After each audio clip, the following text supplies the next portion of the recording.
Dear Patriots, before the news starts, please subscribe to our patriotic channel by clicking the subscribe button. Give us a thumbs up to this video. Don't forget to leave your opinion below in the comments section. Share the news on Facebook and Twitter so you friends see it. Thank you. Jon Stewart just said tough SHD to people tired of non-stop nasty Trump jokes on TV shows. Former failed MTV talk show host Jon Stewart later resurrected his career by becoming the second host of Comedy Central The Daily Show, which became a smash hit with liberals for the way Stewart and others on the show criticized Republican George W. Bush's presidency. Unfortunately for television viewing audiences, several other shows copied The Daily Show's format and became successes themselves. This has escalated since the 2016 presidential campaign and has gotten so bad that even late-night shows have become dominated by hateful, leftist comedy. Many Americans have complained about how these shows are little more than platforms for liberal propaganda, told through jokes. In an interview, Stewart was asked, "For people who don't share your politics and feel alienated by what they see in TV comedy, who wish we could go back to a more even-handed era of Johnny Carson, do they have a point?" Instead of trying to express his point of view rationally, Stewart shot back at regular Americans, "Here's what I would say, tough shit. Honestly. The idea that you've lost the pleasure of watching Carson? We all have lost that pleasure. I used to like watching Carson, too. But I think that's a cop-out." Stewart ranted, "The people that say, 'This culture isn't for me,' live in a nostalgic world. Those are the people that are the first to tell minorities, 'Suck it up.'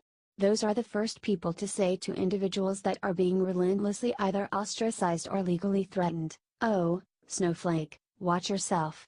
But God forbid somebody doesn't say Merry Christmas. It's the empty rhetoric of grievance, and I don't feel bad in any way, whatsoever. Do you think Over the Hill Stewart needs to finally shut his mouth?"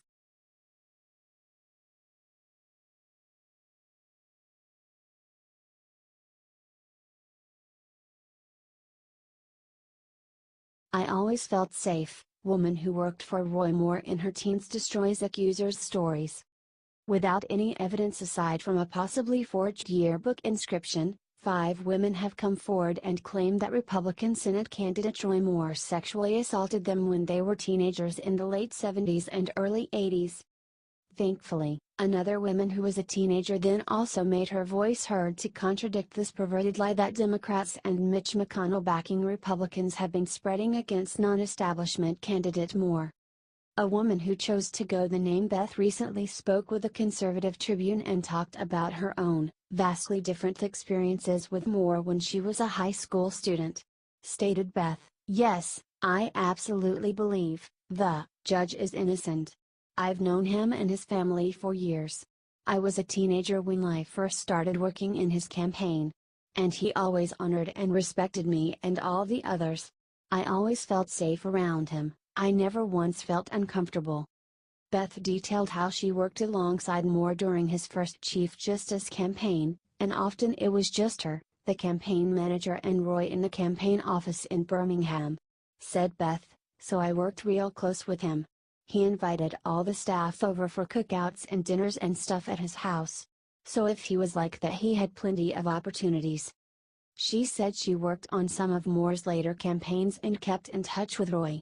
She also volunteered at the Foundation of Moral Law, which is run by him. Stated Beth, "He even tried to set me up with one of his lawyers that worked for him. It did not work out, but I was close with them. All this was years ago, but still, I know him enough to know he is not like that." Are you glad this woman spoke up against the accusers and set the record straight on Moore's character?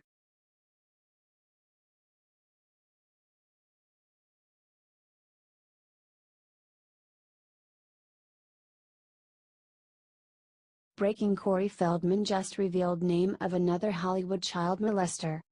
Liberals love to act like they are the defenders of the oppressed and vulnerable, but their behavior frequently does not bear this out.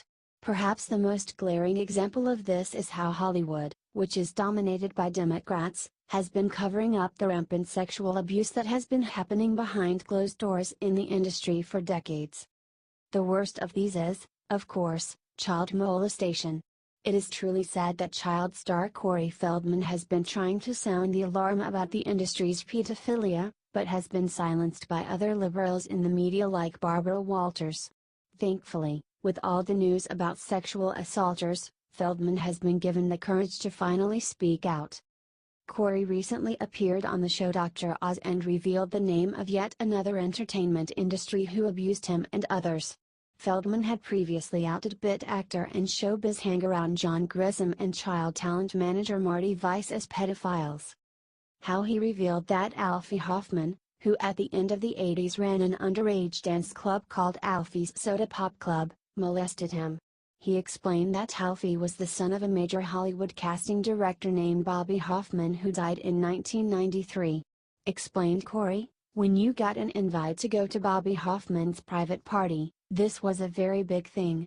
And the fact that his son was coming to pick me up himself, was also a very big thing, and my mom ushered me into the car and said go have fun."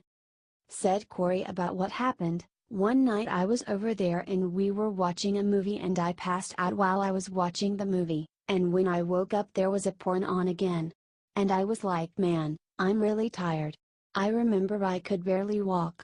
I don't know what I was given at that time, but I know that I was really out of it. And we went to the bedroom, and I was kind of passing in and out of it, and then it was like he started doing the same things to me that another alleged abuser had done. I kind of woke up in the middle of it, and I freaked out. I kind of threw him off me and I ran home." Are you glad Cory is exposing liberal Hollywood's pedophile ring?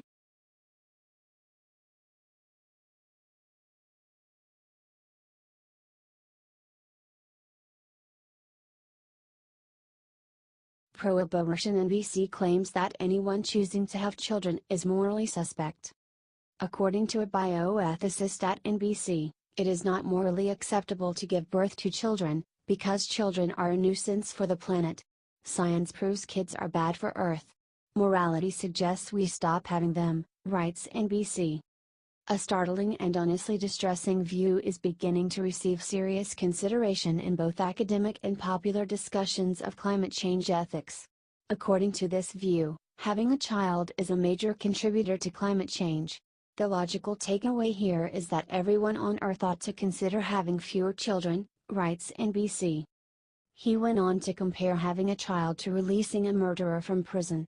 If I release a murderer from prison, knowing full well that he intends to kill innocent people, then I bear some responsibility for those deaths, even though the killer is also fully responsible. My having released him doesn't make him less responsible, he did it. But his doing it doesn't eliminate my responsibility either. Something similar is true, I think, when it comes to having children, they write. If you buy this view of responsibility, you might eventually admit that having many children is wrong, or at least morally suspect. For standard environmental reasons, having a child imposes high emissions on the world, while the parents get the benefit. So like with any high-cost luxury, we should limit our indulgence, writes NBC. This could have been taken straight out of Hitler's playbook. If you kill lots of people, it could be beneficial for the planet. It might as well be named your value as a human being is worth less than that of the damage you cause. You should kill yourself.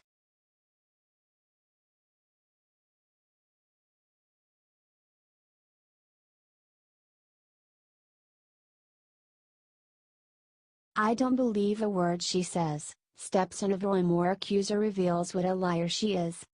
A 56-year-old woman named Beverly Young Nelson from Alabama recently held a press conference together with opportunist lawyer Gloria Allred where she made the explosive claim that current Republican Senate candidate Roy Moore sexually assaulted her shortly after she turned 16. Beverly claims that Moore used to flirt with her at the restaurant she worked at after school, and one time gave her a ride in his car and ended up trying to rape her behind a dumpster. Thankfully, Beverly's own stepson just published a Facebook video where he exposed his stepmother as a liar and a fraud who should not be trusted in regards to the truth of this story. Said Daryl about Beverly in his video, which has since gone viral, "I've known the woman, she married my father many, many years ago. I've known her for a while now, and I truly do not believe that she's being honest about this. Nelson said that, after learning about his mother's press conference and her disturbing allegation against Moore, he was motivated to help Moore clear his name. Said Darryl about the charges against Moore, "I don't believe it." In a message addressed to Roy himself, Darryl went on to say, "I do believe you're innocent." Nelson continued by claiming that his stepmother is lying through her teeth. Nelson added that he still backs Moore 100% and is willing to face the backlash from his family for standing up for the candidate. Are you glad Darryl spoke out against his lying stepmother?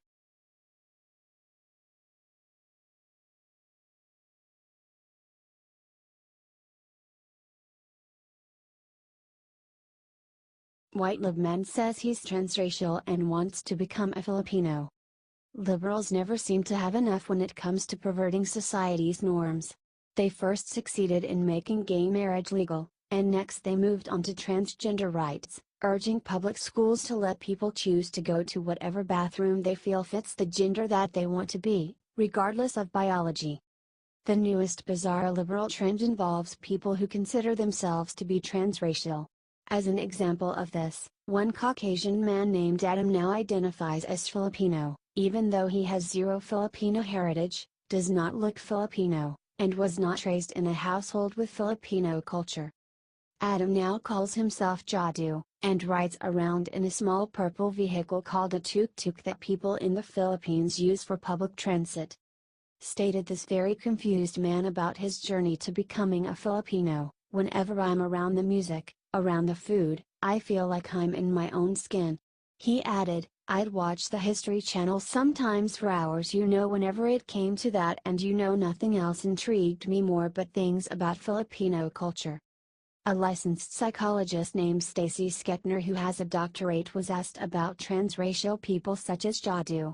Instead of giving Jadu some tough love advice about the fact that he is not and never will be an actual Filipino, the liberal supported the cause, saying, "If someone feels that they feel at home with a certain religion, a certain race, a certain culture, I think that if that's who they really feel inside, life is about finding out who you are.